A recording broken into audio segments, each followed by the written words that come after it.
First, fast, accurate. With Jennifer Copeland and Rick Schutt. You're watching WSBT 22 News at 6.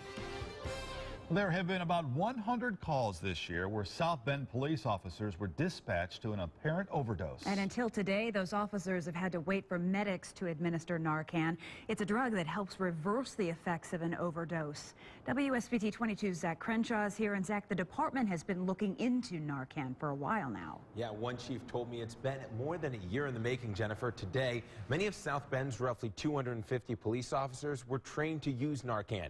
And they're hoping that as more first responders have the medicine, more lives are saved. When a heroin overdose happens, every second matters. It is a matter of life and death. Once the person has an opiate overdose, their respirations decrease.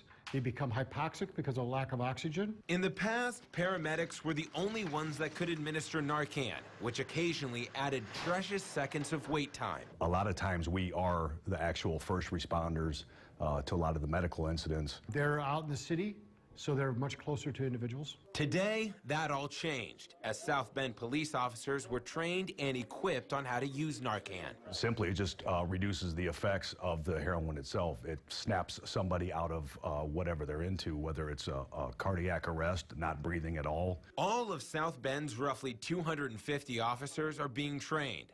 As they finish, they're given the medicine, which can only help whoever it's given to. It has little to no side effects at all.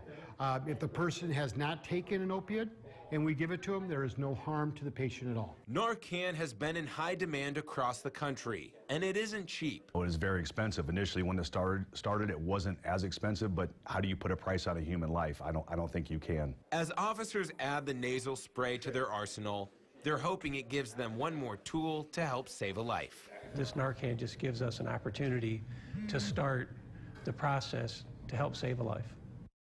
Today's training was put on by the St. Joe Regional Medical Center, and also LaPorte City, and Porter County already have officers using Narcan and say it's helped save lives already. Rick, it looks like it will become even more common as LaPorte County tells me they should have officers trained within the month.